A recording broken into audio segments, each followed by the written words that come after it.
dan yang baru menjelang pergantian tahun ya malam hari ini. Puji Tuhan, sesuai dengan tema yang sudah diposting eh, adalah The Greatest Love, artinya kasih yang terbesar.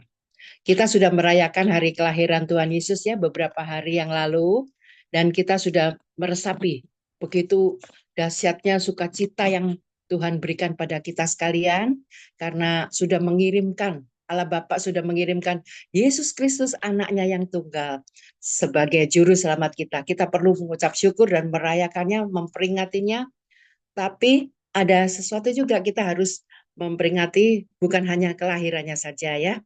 Kita memperingati juga kematiannya, memperingati juga kebangkitannya dan kenaikan ke surga ya. Kita baca ayatnya di Yohanes pasal 15 ayat 13. Yohanes pasal 15 ayat 13. Saya akan bacakan. Tidak ada kasih yang lebih besar daripada kasih seorang yang memberikan nyawanya untuk sahabat-sahabatnya. Nah, di sini terbukti ya bahwa kasih yang terbesar itu bukan hanya ditandai dengan kelahiran Yesus, tapi juga kematiannya. Karena apa? Tidak ada kasih yang lebih besar selain kasih seorang yang memberikan nyawanya untuk sahabat-sahabatnya. Kita semua adalah sahabat Kristus ya. Dia rela mati untuk kita. Saya rasa sih tidak ada seorang pun yang di sini rela mati ya tanpa sesuatu sebab apapun untuk sahabatnya, untuk seseorang ya. Semua pasti mensyukuri atas nyawanya ya. Tetapi Yesus rela mati untuk menebus dosa kita. Dan Yesus sudah taat pada perintah Bapaknya ya. Jadi Natal tidak hanya bicara tentang kelahiran Yesus saja, tapi juga kematian, kebangkitan, kenaikannya ke surga. Nah, kita hayati semua. Kita peringati hari-hari yang Yesus sudah jalani selama ada di dunia ini untuk menebus dosa kita. Jika Yesus hanya lahir saja, semuanya akan sia-sia. Tapi Yesus sudah taat pada perintah Bapaknya, yaitu untuk mati, berkorban, untuk menebus dosa-dosa kita. Apa jadinya kalau Yesus itu tidak taat, tidak patuh, tidak obey pada perintah Bapaknya ya. Kita semua nggak ada yang selamat ya. Yesus sudah rela mati ya. Nah, jadi Yesus sudah melahir, mati dan bangkit dari kematian itu ya. Ya sudah sekarang Yesus sudah duduk di sebelah kanan Allah Bapa, Allah Bapaknya dan menyediakan hidup yang kekal bagi kita semua yang percaya. Apa buktinya? Kasih Allah yang terbesar itu. Ada 4 bukti ya yang kita sudah pasti semua sudah tahu. Yang pertama yaitu kelahiran Yesus. Nah, bukti pertama itu ya. Kita sudah rayakan beberapa hari yang lalu dengan sukacita, dengan penuh ucapan syukur. Dan bukti kedua yaitu kematiannya. Nah, ini yang terpenting ya. Nanti bulan April akan kita peringati ya bahwa Yesus sudah mati untuk menebus dosa-dosa kita. Bukti ketiga yaitu kebangkitannya. Akan sia-sia kalau Yesus sudah mati, sudah lahir dan mati tapi tidak bangkit. Sia-sia semua yang sudah kita lakukan ya. Tapi Yesus bangkit, mengalahkan kematian itu. Dan bukti yang keempat yaitu sudah naik ke surga yang menjanjikan roh penghibur yaitu Roh Kudus itu untuk menjadi kekuatan bagi kita. Dan sekarang Yesus sudah di surga, sudah duduk di sebelah kanan Allah Bapaknya ya untuk menanti kita semua dan menyediakan tempat untuk kita semua yang percaya. Nah, kita semua ketahui ya, sejak kejatuhan Adam dan Hawa ke dalam dosa, kita sudah mewarisi dosa keturunan. Dosa keturunan yang mengakibatkan semua orang pasti binasa. Tidak ada satupun yang selamat ya. Kita mewarisi dosa itu. Kita baca ayatnya di Roma pasal 5 ayat 19. Roma pasal 5 ayat 19. Saya bacakan ya. Jadi sama seperti oleh ketidaktaatan satu orang, semua orang telah menjadi orang berdosa. Tetapi demikian pula oleh ketaatan satu orang, semua orang menjadi orang benar. Nah ini, ayat ini mengatakan ya, karena ketidaktaatan satu orang, yaitu Adam dan Hawa itu, kita semua menjadi orang berdosa. Tapi oleh karena ketaatan Kristus pada perintah Bapaknya untuk mati bagi kita, kita semua dibenarkan. Kita menjadi orang benar. Artinya apa? Kita tadinya yang tidak layak. Kita yang berdosa, yang seharusnya mati akibat dosa-dosa kita. Tapi kita dilayakkan, dibenarkan. Ya, sejak kita percaya Yesus Kristus ya. Tidak ada lagi kematian bagi kita. Dosa itu menyebabkan kita ketakutan. Banyak orang yang takut menghadapi hari-hari akhirnya, hari kematiannya ya. Itu kalau kita nggak percaya ya, kita pasti merasa gentar, merasa takut menghadapi hari-hari yang akan kita hadapi, yaitu hari kematian, hari terakhir kita hidup bernafas di dunia ini. Tapi di dalam Kristus kita tidak perlu takut, tidak perlu takut menghadapi hari kematian kita. Karena apa? Sudah ada janji Tuhan, kita akan beroleh hidup yang kekal di surga ya. Jadi bukti dari kasih yang terbesar itu, kasih Tuhan itu yaitu kelahirannya, kematiannya, kebangkitannya, dan kenaikannya ke surga. Ada bukti 4 itu ya. Bukan hanya hari kelahirannya saja, tapi bukti selanjutnya ya nanti akan kita peringati pada tahun yang akan datang ini ya. Nah, jadi kita akan tahu bahwa kita mewarisi dosa keturunan itu, tapi kita sudah dibenarkan sejak kita percaya Yesus Kristus sebagai juru selamat kita. Kita sudah dilayakkan, dibenarkan ya, dan dosa-dosa kita sudah diampuni. Kalau kita benar-benar bertobat, ya tidak mengulangi dosa-dosa yang sama. Kita baca ayat selanjutnya di 1 Petrus pasal 2 ayat 16. 1 Petrus pasal 2 ayat 16. Saya akan bacakan. Hiduplah sebagai orang merdeka dan bukan seperti mereka yang menyalahgunakan kemerdekaan itu untuk menyelubungi kejahatan-kejahatan mereka, tetapi hiduplah sebagai hamba Allah. Nah, tadi kita sudah mendengar ya bahwa oleh ketidaktaatan satu orang yaitu Adam itu kita semua dianggap berdosa dan harus binasa di neraka. Tapi oleh ketaatan Yesus Kristus pada perintah Bapaknya kita dilayakkan, dibenarkan. Tapi kita yang sudah dilayakkan ini kita dianggap sudah merdeka dari dosa-dosa itu, sudah diangkat, ditebus, dimerdekakan. Tapi kita masih menyalahgunakan kemerdekaan itu. Kita menyalahgunakan, menyelubungi, ditutupi kemerdekaan itu dengan perbuatan-perbuatan yang sama, dosa-dosa yang sama. Kita masih terintimidasi oleh iblis ya. Nah, Bapak Ibu sekalian, iblis itu tidak pernah membuat kita jahat. Iblis itu tidak membuat kita jahat jadi pembunuh atau pemfitnah atau hal-hal kriminal yang lain ya. Iblis tuh bisa membuat kita tidak pernah merasa bersalah. Ya ini target iblis. Kita nggak dibuat jadi jahat, tapi kita dibuat merasa benar terus, tidak pernah bersalah, pembenaran diri. Nah ini dosa ya. Ya, kita tidak mau disalahkan. Kita merasa egois bahwa kita sendiri yang paling benar, orang lain tidak benar, dan kita apa? Tidak mau berubah. Kita jadi bebal. Bebal itu artinya apa? Sudah dinasehati, sudah tahu kebenaran itu, tapi tetap aja tidak menyadari, tidak mau berubah. Nah, itu bebal. Jadi ingin diperhatikan. Dan yang lebih dahsyat lagi apa? Mengasihani diri sendiri. Nah, ini dosa yang paling besar. Kita mengasihani diri itu karena apa? Kita tidak mau berubah, tidak mau move on. Kita bilang, udah aku dari sononya, dari lahir sudah begini. Udahlah, nah, aku sudah begini saja. Nah, tidak mau berubah ya. Nah, itu mengasihani diri sendiri. Tidak berdamai dengan diri sendiri. Masih menyesali masa-masa lalu. Luka-luka batin itu masih kita ingat-ingat terus. Padahal sudah kita bertobat, sudah minta ampun pada Tuhan. Tapi kita masih berkubang pada dosa-dosa yang lama itu. Masih kita tutupin kemerdekaan itu. Kebenaran yang Tuhan sudah izinkan terjadi dalam hidup kita, sudah ditebus dosa-dosa kita, tapi kita masih tutupin dengan kejahatan-kejahatan itu, kita masih lakukan terus. Nah, ini ada ilustrasi ya, seorang hamba Tuhan di suatu gereja, saya nggak sebutkan ya, ini ilustrasi ya. Seorang jemaatnya yang berhasil dalam bisnisnya, dalam usahanya, wah berhasil ya, sukses. Nah, wah, datang pada hamba Tuhan ini, pada pendetanya, gembala sidangnya. Gembala sidangnya bilang, wah itu doa orang benar itu didengar Tuhan ya. Karena itu kamu berhasil ya. Kamu berusaha dan berdoa. Nah, doa-doa kita semua menopang berhasil. Suatu hari ada juga seorang jemaatnya pada gereja yang sama itu ya, yang gagal, bisnisnya bangkrut, tidak berhasil, rumah tangganya hancur, pokoknya kehidupannya jadi tidak karuan ya, jadi hancur ya. Nah, lalu datang pada pendeta yang sama.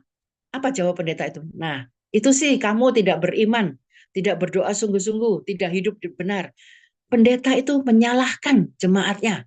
Pada saat ada jemaat yang berhasil sukses, pendetanya merasa bangga, ikut mendoakan, ikut andil ya dalam keberhasilan jemaat itu. Tapi pada saat ada jemaat yang tidak berhasil, yang gagal, yang usahanya bangkrut, pendeta itu menyalahkan jemaatnya, katanya kurang berdoa, kurang beriman. Nah, itu pembenaran diri. Nah, kita harus menyadari ya sebagai hamba-hamba Tuhan, jangan menghakimi, jangan menyalahkan. Kita topang doa kalau ada jemaat kita yang tidak berhasil, kita kuatkan imannya. Ayo kita dorong semangatnya, kita motivasi supaya tetap semangat, tetap bangkit ya. Nah, itu itu ilustrasi ya. Dan kita harus tahu persis, kita sudah dimerdekakan, kita sudah diselamatkan, jadi dibenarkan, dilayakkan. Jangan kembali pada kehidupan yang lama. Kita baca ayatnya di Roma pasal 12 ayat yang kedua. Ini ayat sangat terkenal. Roma pasal 12 ayat yang kedua ya, saya bacakan. Janganlah kamu menjadi serupa dengan dunia ini, tetapi berubahlah oleh pembaruan budimu, sehingga kamu dapat membedakan manakah kehendak Allah, apa yang baik, yang berkenan kepada Allah, dan yang sempurna. Nah, kita sudah dimerdekakan, dibebaskan, dilayakkan, dibenarkan. Jangan hidup kembali ke dunia ini. Jangan kembali pada dosa yang sama. Seperti anjing yang sudah dimandikan, kembali lagi ke comberan itu. Seperti babi juga ya. Kembali ke dosa yang lama. Jangan ya. Kita harus mengalami pembaruan budi ya. Jangan pengaruh dari luar kita serap ke dalam. To conform, artinya pengaruh dari dunia yang hura-hura itu kita masuk ke dalam, kita hayati. Tapi kita harus to transform, artinya apa? Dari dalam kehidupan kita keluar pembaruan budi, keluar karakter Kristus. Ada perubahan ke arah yang lebih baik. Dan tadinya kita dianggap wah nggak layak orang berdosa, tapi kita sudah dilayakkan. Kita harus mengalami perubahan ya. Kalau lagunya Tuhan Yesus tidak berubah, itu memang benar. Tuhan Yesus kasihnya tidak pernah berubah ya. Karakternya semua dari dulu sampai sekarang ya. Tidak pernah berubah, tapi kita yang harus berubah. Sejak kita percaya Yesus, sejak kita diselamatkan, sejak kita dibenarkan, kita harus berubah, mengalami pembaharuan budi ya. Jangan tetap pada kehidupan yang lama ya. Ya, jadi jangan tuh conform. Jadi kehidupan dunia kita pegang terus ya. Tapi tuh transform, keluar dari kehidupan kita. Karakter-karakter Kristus yang orang bisa melihat, memandang seperti ikan di dalam akuarium. Dilihat ada ikan yang baik, yang indah, tubuhnya ada yang matanya besar. Nah, kita dilihat, disorot oleh orang-orang di luar sana, terutama unbeliever, orang-orang yang belum percaya, menyorot kehidupan kita. Kita harus memuliakan nama Tuhan ya. Jadi jangan kehidupan duniawi kita serap, tapi kita keluarkan karakter Kristus dari kehidupan kita ya. Kita baca ayat selanjutnya di 1 Yohanes pasal 4 ayat 9. 1 Yohanes pasal 4 ayat ke-9. Boleh dicatat ya teman-teman ayat-ayatnya nih. Mungkin suatu ketika berguna untuk teman-teman menginjil ya. 1 Yohanes pasal 4 ayat 9. Dalam hal inilah kasih Allah dinyatakan di tengah-tengah kita, yaitu bahwa Allah telah mengutus anaknya yang tunggal ke dalam dunia, supaya kita hidup olehnya. Nah ini bukti kasih Allah yang terbesar ya. Kalau di Yohanes pasal 3 ayat 16, suatu ayat yang sudah sangat terkenal ya, karena begitu besar kasih Allah pada dunia ini ya. Nah, ini bukti lagi. 1 Yohanes pasal 4 ayat 9. Allah mengutus Yesus Kristus, anaknya yang tunggal. Supaya apa? Anak yang tunggal ke dalam dunia ini. Supaya kita hidup di dalamnya. Nah, kita hidup kudus ya. Seperti ayat tadi mengatakan ya, kita hidup kudus. Jadi dari dalam kehidupan kita keluar karakter Kristus yang memuliakan nama Tuhan ya. Selanjutnya kita baca di Roma pasal 15 ayat 13. Ada beberapa ayat yang perlu kita catat, perlu kita ya jadikan rema dalam kehidupan kita ya. Roma pasal 15 ayat 13. Semoga Allah sumber pengharapan memenuhi kamu dengan segala sukacita dan damai sejahtera dalam iman kamu, supaya oleh kekuatan Roh Kudus kamu berlimpah-limpah dalam pengharapan. Nah, setelah kita percaya oleh darah Kristus, kita disucikan, dibenarkan, kita punya pengharapan ya. Jangan sampai kita tidak punya pengharapan lalu hidup seenaknya ya, mengalami putus asa, frustrasi, stres, depresi, bahkan banyak sekali yang bunuh diri. Jangan sampai ya. Kita punya pengharapan di dalam Kristus.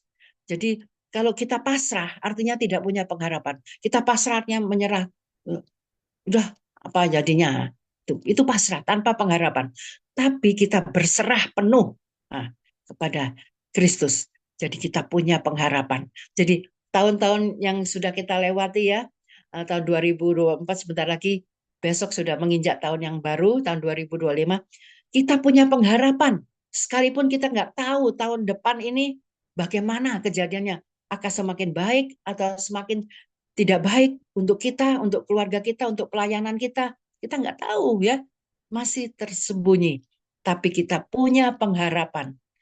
Yesus dalam ayat Roma 15 ayat 13 mengatakan ada pengharapan oleh kekuatan Roh Kudus. Nah, sejak nanti Yesus naik ke surga, Yesus akan memberikan roh penghibur sebagai kekuatan bagi kita, yaitu Roh Kudus. Ayo kita berdayakan Roh Kudus itu. Jangan didiamkan Roh Kudus itu. Bahkan kalau kita nggak sanggup lagi berdoa, kita sudah jenuh, sudah suntuk, nggak tahu apa lagi yang kita doakan, kita nggak tahu lagi apa yang kita katakan pada Tuhan. Roh Kudus yang ada di dalam kita, itu yang akan membantu kita untuk berdoa, menyampaikan curhat kita, unek-unek kita kepada Allah Bapa. Roh Kudus itu akan sebagai kekuatan dan penghibur, ya. Jadi kasih yang terbesar itu membawa terobosan. Jadi yang tidak mungkin menjadi mungkin, yang nggak masuk akal menjadi masuk akal. Sejak kasih Allah yang terbesar untuk kita semua itu ya. Jadi ada pengharapan ya, yang tidak mungkin menjadi mungkin ya, yang tidak masuk akal, yang di luar nalar, tapi menjadi kenyataan. Jadi menjadi mujizat. Jadi mujizat itu kita alami setiap hari. Sejak kita bangun pagi hari, kita mengucap syukur. Ada kekuatan kesehatan, nafas kehidupan bagi kita. Itu sudah mujizat. Sudah bukti kasih Allah pada kita semua ya. Jadi Natal itu membawa terobosan, perubahan, dan pembaruan budi. Ya, jangan kita hayati Natal itu sebagai peringatan atau pesta-pesta atau hura-hura aja. Bukan. Kita hayati ada terobosan, artinya ada sesuatu yang tidak mungkin menjadi mungkin, yang Tuhan sediakan bagi kita. Ada pengharapan, dan kita harus mengalami perubahan, pembaruan budi, sesuai dengan karakter Kristus. Semakin hari semakin dibarui, semakin dibersihkan dari pikiran-pikiran yang kotor, pikiran yang dosa, perbuatan-perbuatan, perkataan yang tidak senonoh. Kita semua dibarui, dicuci bersih ya. Nah, jadi bersihkan Natal itu kita harus ada perubahan budi, yaitu hidup kudus, hidup menjauhi dosa, lepas dari keterikatan-keterikatan, lepas dari kebiasaan-kebiasaan yang jelek. Jadi kedagingan, nafsu kedagingan kita ini ya, daging kita ini kadang-kadang lebih dominan daripada roh kita ya. Kita turutin ya, seperti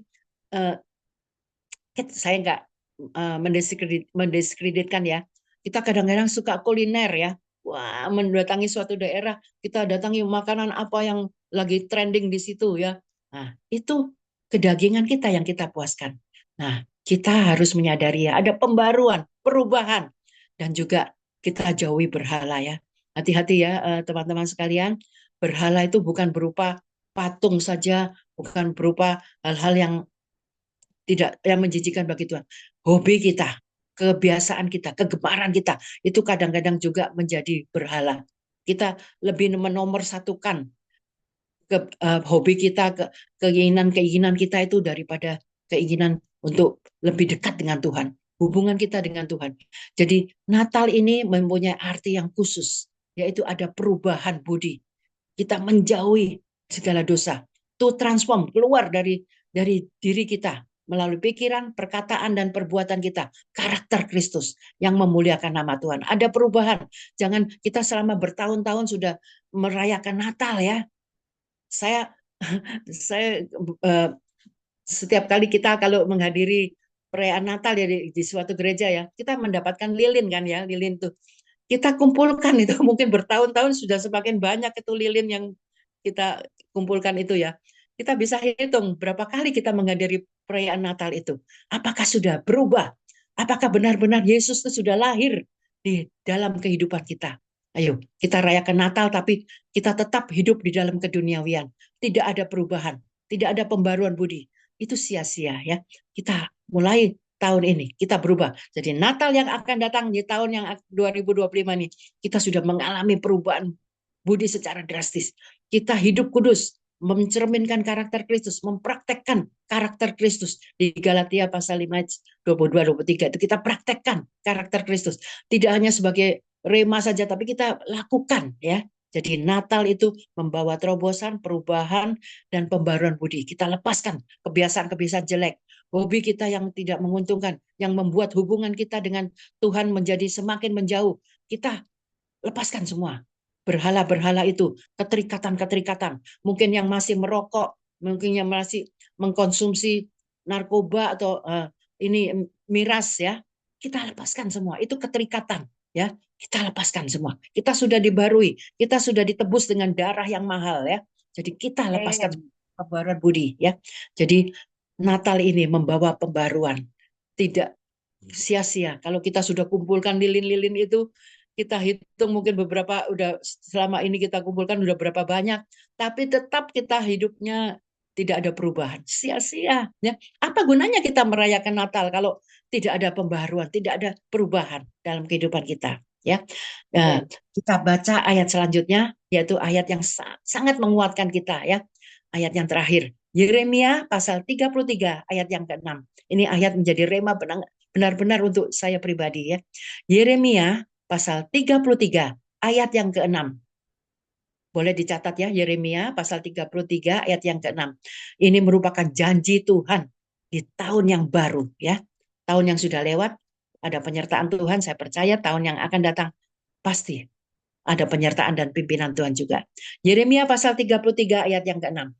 Sesungguhnya aku akan mendatangkan kepada mereka, aku guru besar ya, berarti Tuhan, kesehatan. Nah, kesehatan lahir dan batin ya, kesehatan jasmani dan rohani. Dan kesembuhan, ini berguna sangat ditujukan pada mereka yang menderita kelemahan tubuh yang selama ini ya, ada kelemahan tubuh, sakit penyakit, Tuhan menjanjikan kesembuhan, sembuh secara sempurna jasmani dan rohani. Dan aku akan menyembuhkan mereka. Ditekankan sekali lagi.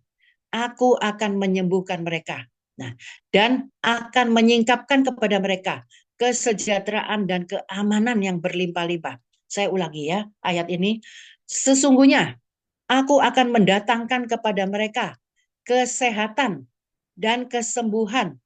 Dan aku akan menyembuhkan mereka dan akan menyingkapkan kepada mereka kesejahteraan dan keamanan yang berlimpah-limpah. Luar biasa, sungguh lengkap sekali ini janji Tuhan ya. Pertama apa? Kesehatan. Tuhan mendatangkan kesehatan, yaitu sehat jasmani dan rohani kita. Bukan tubuh kita saja yang diberikan kesehatan, ya, diberikan kekuatan sehingga kita bisa beraktivitas, tapi juga rohani kita diperkuat, semakin kuat, semakin hubungan kita dengan Tuhan semakin intim. Jadi apa gunanya kita melayani kalau kita tidak punya hubungan yang intim dengan Tuhan? Itu syarat utama untuk pelayanan, yaitu hubungan yang intim dengan Tuhan ya, melalui doa-doa, penyembahan kita dan ucapan syukur kita ya. Dan kesembuhan, Tuhan akan menyembuhkan mereka. Bagi yang sakit penyakit jangan khawatir. Ini janji Tuhan loh, bukan janji saya, bukan janji kita semua. Janji Tuhan akan menyembuhkan. Nah, ya sakit jasmani, sakit rohani disembuhkan semuanya. Ini janji Tuhan. Dan Tuhan akan menyingkapkan kepada mereka, disingkapkan apa-apa yang masih tersembunyi, apa-apa yang masih rahasia.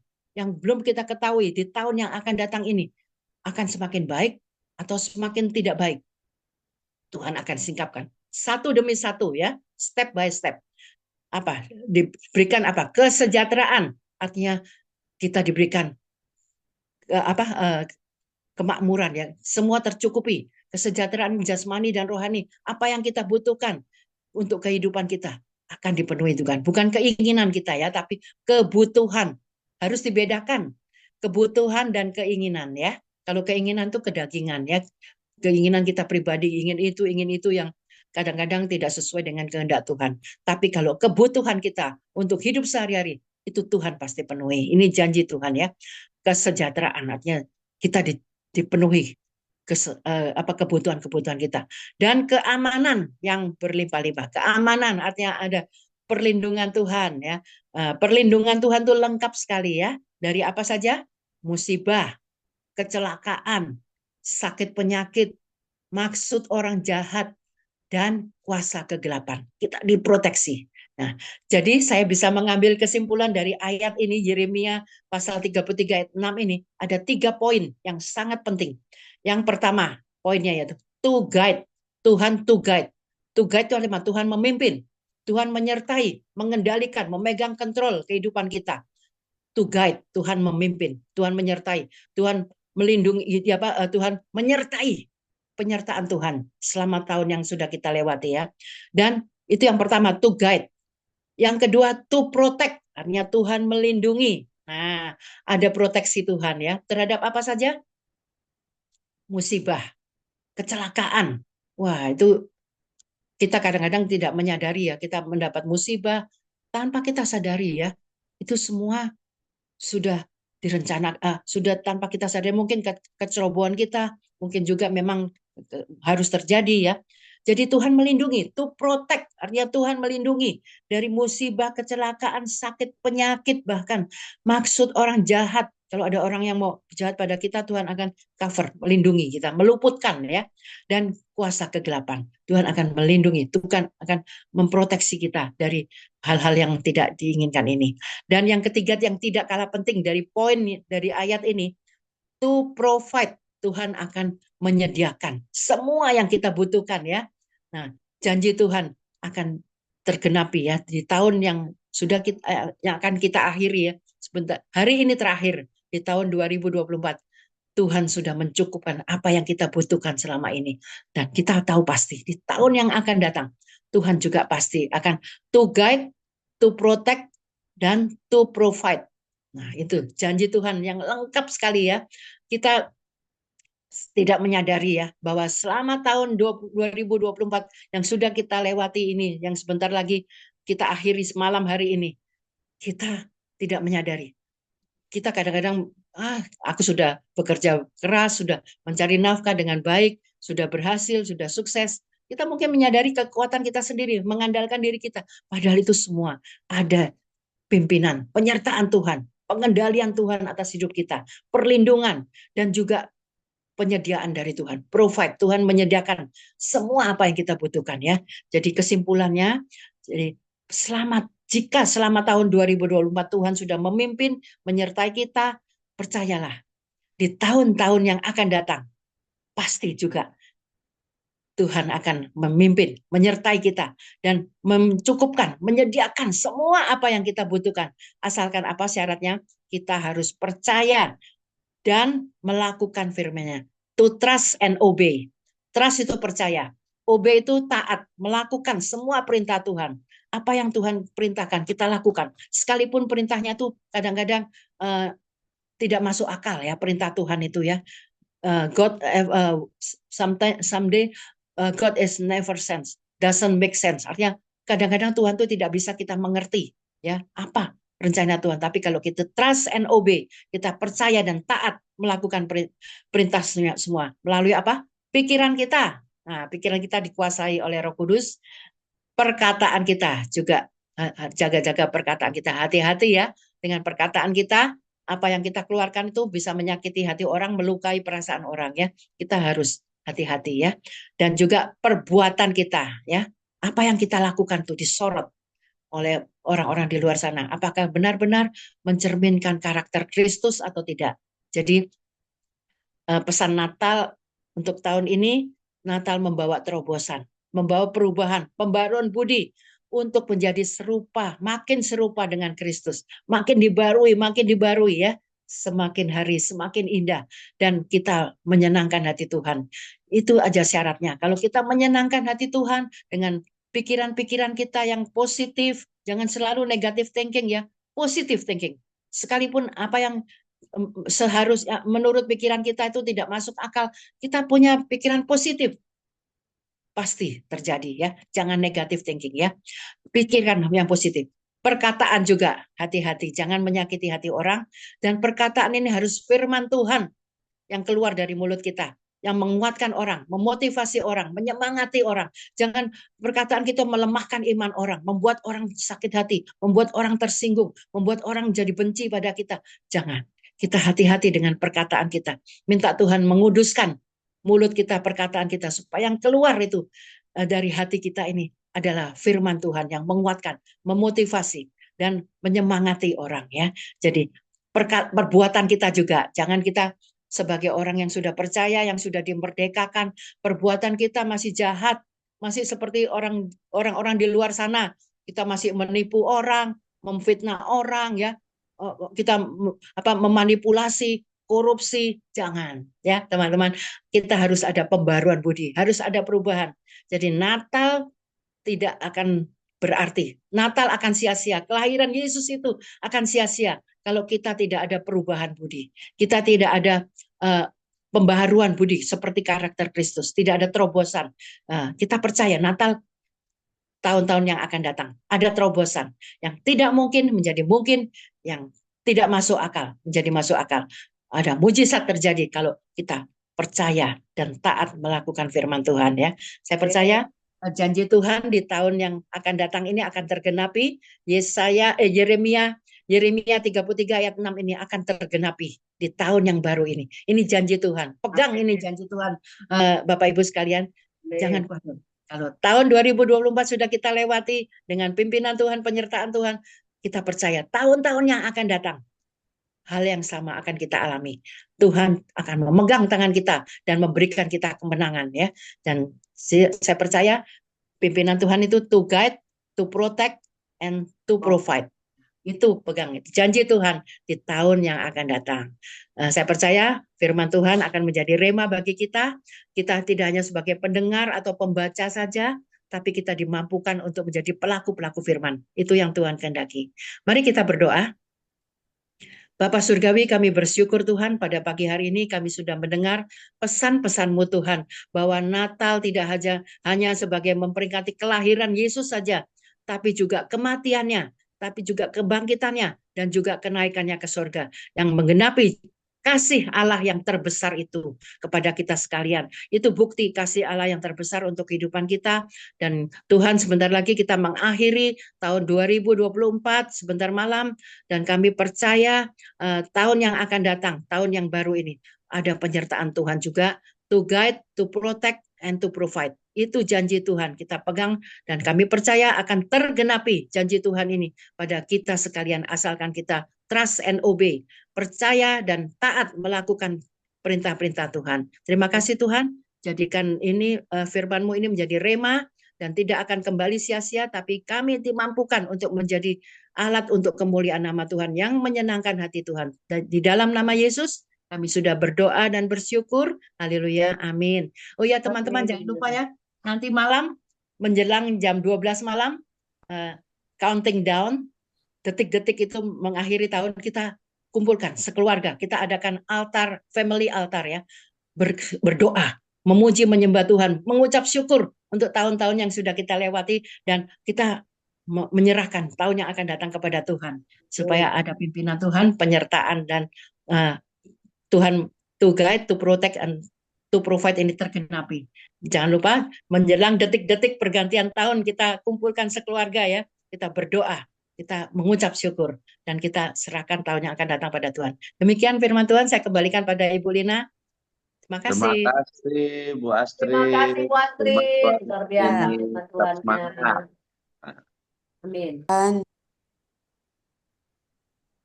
puji Tuhan, saya baru kenal dengan Ibu Astrid mungkin 1 bulan yang lalu di lewat Zoom Samaritan Mana Internasional.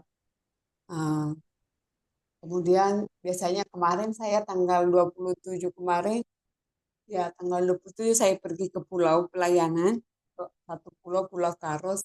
Nah, jadi waktu saya pergi ke pulau, eh, waktu saya pergi ke pulau, saya mimpi keluar dari rambut saya ada rambut gitu, agak panjang gitu kan. Jadi, "Ih, kok seram kali mimpiku ini Tuhan." Nah, jadi aku minta doa dari anak-anakku, "Nak, tolong doakan mama ya." Dari ketiga anakku ini, aku bilang, "Nak, tolong doakan mama. Mama mau pergi ke pulau, Pulau Caros." Nah, didoain. Terus pas di tengah pulau, di tengah laut, em, sampan yang saya pakai ini, rantainya putus. Rantainya putus. Jadi, eh, itu laut lepas dan gelombang, air air sudah masuk, saya sudah basah. Waktu itu saya ajak temanku 2 gitu, saya bawa ada ubi kayu untuk saya bagikan sama orang pulau, ada baju-baju layak pakai, sepatu-sepatu layak pakai. Nah, terus saya berdoa, teman-temanku udah ketakutan, masih jauh kah, karena baru pertama mereka ada satu, baru dua-duanya mereka baru pertama saya bawa gitu. Nah, jadi, "Masih jauh kah Bu Hana?" Katanya. "Tidak, nggak jauh lagi." "Nah, masih lurus Kak?" Katanya. "Tidak." Terus aku berdoa, "Tuhan Engkau berkuasa di laut dan di darat. Gelombang laut pun milik Tuhan." Saya nggak pintar-pintar berenang, Bapak Ibu nggak pintar berenang.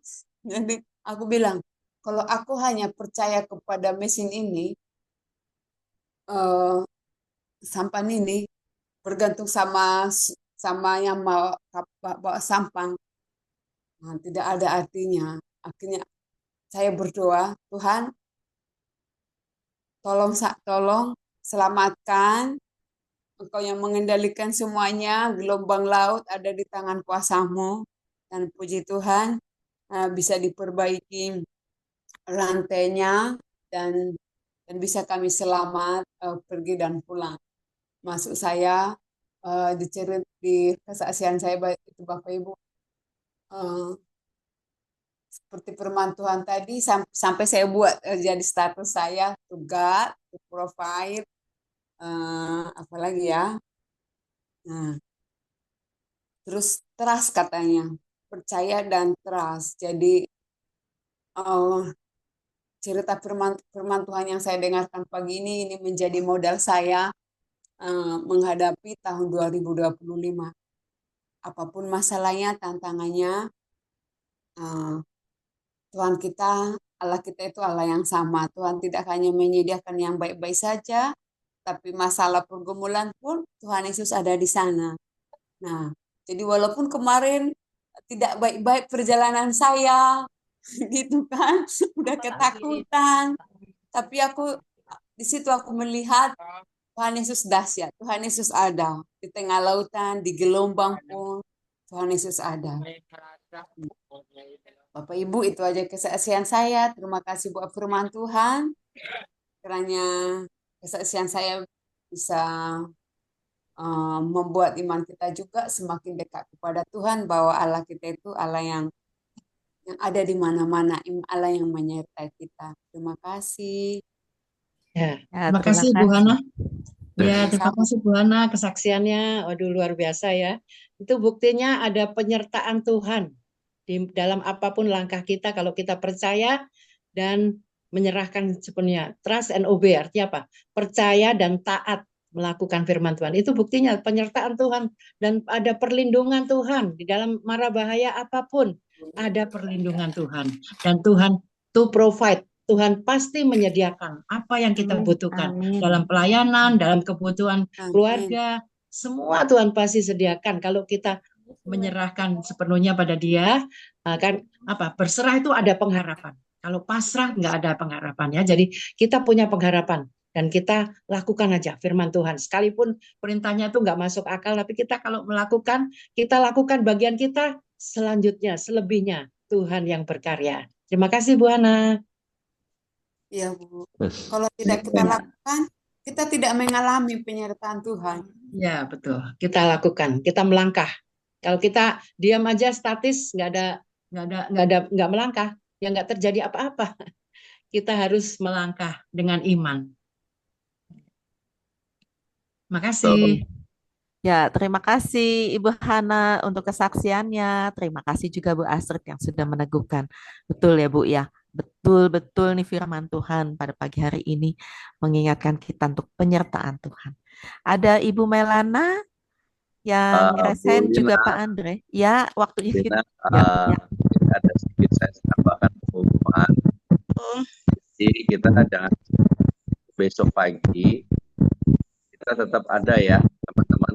Kita jangan hanya mempersiapkan diri mengakhiri tahun 2020, tapi kita juga mengawali dengan doa untuk tahun 2025 dan tahun-tahun yang tidak baik-baik saja.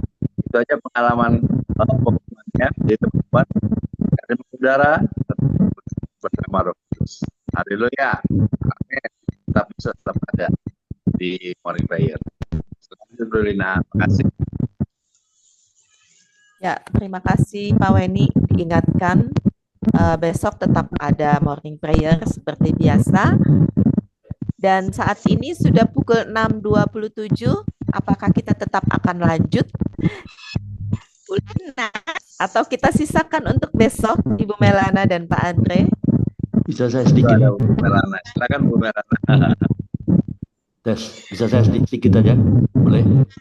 Bu Astrid, buat kebenaran firman pada pagi hari ini, saya mengucap syukur kepada Tuhan untuk tahun 2024 ini karena saya dapat menginjak sampai umur 70 karena firman Tuhan bilang umur manusia itu 70 tahun. Ya, tapi 10 itu kesulitan ada penderitaan. Nah, ini sudah saya kelahiran Oktober, jadi sudah ada bonus 2 bulan dari itu November dan Desember. Itu adalah bonus dari Tuhan. Ya, saya mengucap syukur dan firman Tuhan kemarin yang pernah disampaikan oleh Bapak Samuel Indra katakan siapkah kita bertemu dengan Tuhan?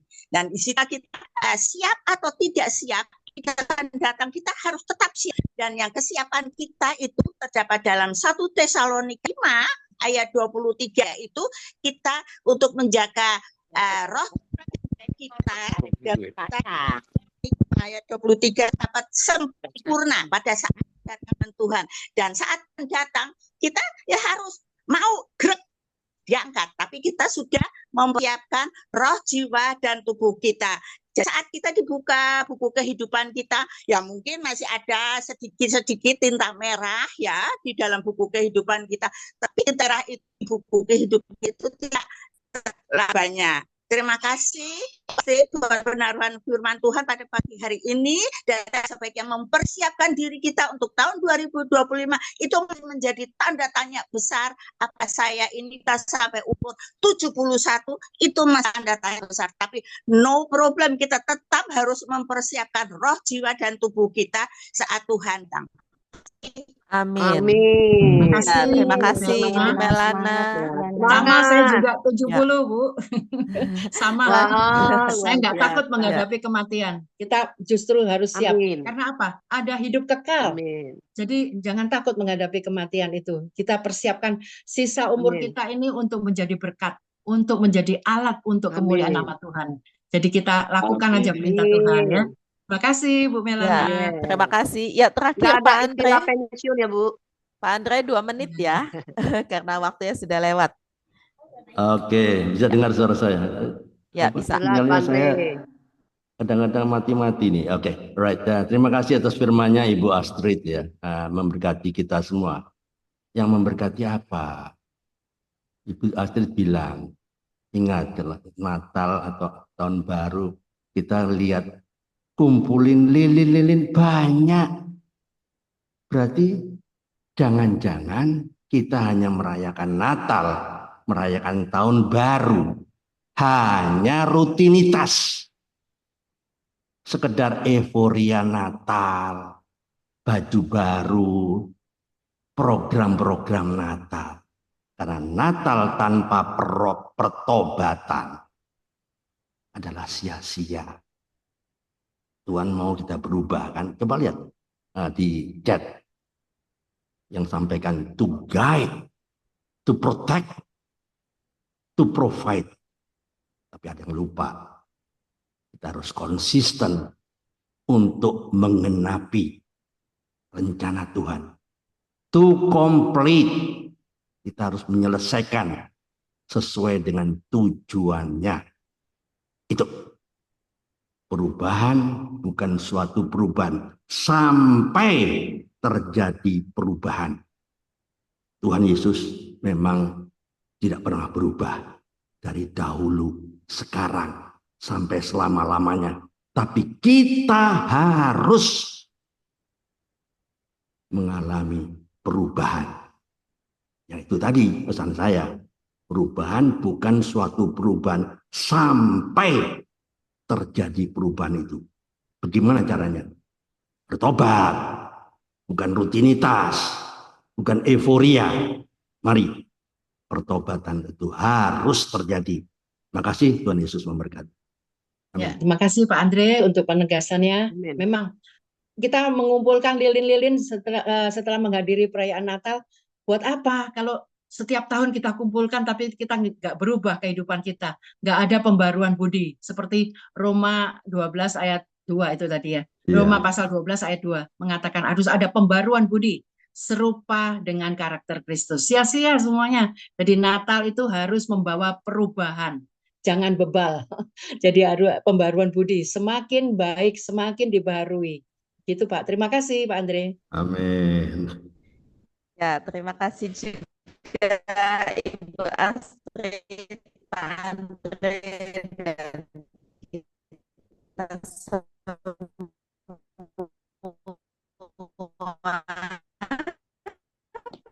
pada saat ini.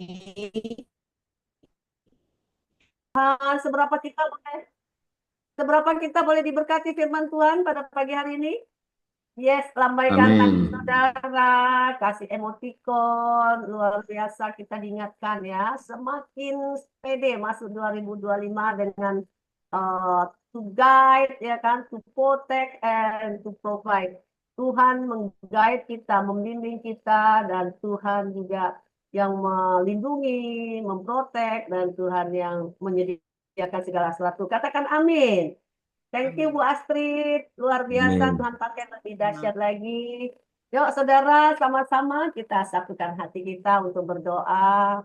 Berdoa sungguh-sungguh ya, 2025 sudah tinggal beberapa jam ya. Hitungan jam kita akan masuk ke tahun 2025. Mari kita mengucap syukur dalam segala hal, seperti tadi Bu Melana katakan. Umur nggak usah dihitung. Umur bersama dengan Tuhan. Apapun yang terjadi, tidak ada yang ditakutkan. Bahwa kita akan menghadap hadirat Tuhan. Yang penting kita siap. Amin. Haleluya. Sama-sama kita berdoa. Bapa yang ada di dalam surga, Tuhan yang kami panggil di dalam nama Tuhan Yesus Kristus. Kami mengucap syukur Tuhan kalau hari ini Engkau membawa kami mengingat akan kebaikan-Mu Tuhan melalui hamba-Mu Ibu Evangelis Astrid Ali Tuhan. Engkau pakai dengan kekuatan kuasa Roh Kudus-Mu, biarkan hikmat pengertian pengetahuan yang besar dari Tuhan turun atas hamba-Mu ini Tuhan. Dan kami boleh diingatkan bahwa kami tidak perlu takut menghadapi zaman hari apapun. Walaupun zaman berganti, musim berganti, tahun berganti, kami tidak akan pernah goyah Tuhan. Kami akan tetap tegakkan kepala kami. Kami akan melangkah bersama dengan satu kuasa yang besar, yaitu kuasa Roh Kudus. Sebagai Immanuel yang tidak pernah meninggalkan kami, sekali-kali tidak pernah. Dan kami percaya bahwa nyata di dalam hidup kami, guidance dari Engkau Tuhan, proteksi dari Engkau Tuhan, dan provide daripada Engkau Tuhan, dan bahkan Engkau melengkapi segala sesuatu, melengkapi kami dengan kuasa-Mu untuk memenuhi untuk menyempurnakan semua rencana Tuhan dalam hidup kami. Kami percaya kami adalah warga kerajaan surga yang boleh numpang lewat di dunia ini, Tuhan. Kami harus melakukan tugas kami dengan mata tertuju kepada Yesus. Dan kami tidak perlu takut apapun yang kami akan hadapi. Kami tahu Tuhan memegang tangan kanan kami, menyertai dan membimbing kami sampai kami bertemu dengan padang rumput yang hijau. Kami bersyukur Tuhan, biarkan hamba-Mu, Ibu Evangelis Astrid Ali, Tuhan urapi dengan kuat kuasa Roh Kudus-Mu. Engkau sertai dengan tanda mukjizat di dalam pelayanan hamba-Mu ini Tuhan. Biarkan ada mukjizat terjadi, kesembuhan, kelepasan, dan juga kemerdekaan di dalam roh dan bahkan jasmani dalam nama Tuhan Yesus Kristus. Berkati kami semua Tuhan, 55 partisipan yang boleh hadir bersama-sama pada hari ini. Kau sudah remakan kami satu bagian firman Tuhan, tuliskan rema firman Tuhan itu di dalam loh hati kami Tuhan. Biarkan kami boleh melewati hari kami dari hari ke hari segambar dengan Engkau oleh kuasa Roh Kudus-Mu yang mengubah hati pikiran kami. Terima kasih Bapa yang baik, urapi kami, berkati kami secara rohani, jasmani, bahkan materi, segala kebutuhan kami Kau cukupkan menurut kekayaan dan kemuliaan-Mu. Berkati keluarga kami, suami-suami, istri-istri, anak-anak, bahkan cucu-cucu, di dalam nama Tuhan Yesus Kristus. Kami adalah keluarga yang diberkati Tuhan. Kami berserah sepenuhnya ke dalam tangan kasih-Mu. Biarkan hari ini sebentar, beberapa jam kami akan masuk tahun 2025. Bersama keluarga kami boleh berpegangan tangan bersatu Tuhan. Untuk saling memaafkan, melepaskan masa lalu yang tidak baik Tuhan. Bersama-sama melayani Tuhan melangkah 2025 dengan kemenangan yang gemilang oleh tangan kanan-Mu Bapa. Misalkan ibadah-ibadah yang dilakukan oleh semua para hamba-Mu yang melayani-Mu Tuhan. Kau beri kekuatan, Engkau berikan hikmat, sertai di dalam nama Tuhan Yesus Kristus. Bapak kami mau selesaikan ibadah kami pada pagi hari ini. Kami percaya tangan kasih Tuhan menyertai kami. Dan kami mau sempurnakan doa kami ini dengan doa Bapak kami. Bapak kami mengingat hamba-Mu, Mama dari Ibu Lina Tuhan. Sebelum kami doa Bapak kami percaya Tuhan, hamba-Mu ada di rumah sakit. Kami percaya juga bahwa Engkau yang mendatangkan kesehatan, Engkau yang mendatangkan kesembuhan, Engkau yang menyingkapkan rahasia-rahasia di dalam hidup hamba-Mu ini Tuhan, bahwa Tuhan itu baik, Tuhan itu tidak pernah meninggalkan hamba-Mu ini Bapak. Biarkan tangan kasih Tuhan menjamah, menyembuhkan Tuhan, dan oleh bilur-bilur-Mu Tuhan Yesus Kristus, Mama Ibu Lina sudah sembuh. Amin. Haleluya. Berikan hamba-Mu umur panjang, akan kekuatan yang datang daripada Engkau. Kami mau berdoa, Bapa kami Tuhan. Dengan iman mari saudara, sama-sama kita berdoa, Bapa kami. Bapa kami yang ada di surga, dikuduskanlah nama-Mu, datanglah kerajaan-Mu, jadilah kehendak-Mu di bumi seperti di surga. Berikanlah kami pada hari ini makanan kami yang secukupnya, dan ampunilah kami akan kesalahan kami, seperti kami juga mengampuni orang bersalah kepada kami, dan janganlah membawa kami ke dalam pencobaan, tetapi lepaskanlah kami daripada yang jahat, karena Engkaulah yang mempunyai kerajaan dan kuasa dan kemuliaan sampai selama-lamanya. Haleluya. Amin. Silakan hambanya Ibu Astrid Ali untuk doa bersama. Terima kasih Ibu Pendeta Eri. Mari saudara sekalian, kita angkat tangan kita siap menerima berkat yang Tuhan sudah sediakan. Amin. Akhirnya saudara-saudaraku sekalian, berdirilah teguh, jangan goyah, karena segala sesuatu yang engkau lakukan tidak pernah sia-sia. Berdirilah teguh dan Tuhan akan menghadapkan wajahnya kepadamu. Tuhan akan memberkati keluargamu, anak-anakmu, keuanganmu, ekonomimu, bisnismu, bahkan pelayananmu, kesehatanmu yang terpenting, kesehatan kita semua. Di dalam nama Tuhan Yesus kami percaya kami akan dimampukan di tahun yang akan datang ini menjadi pelaku-pelaku firman untuk menyenangkan hati Tuhan. Yang percaya katakan amin. Terima kasih Bu Astrid. Ya, kasih.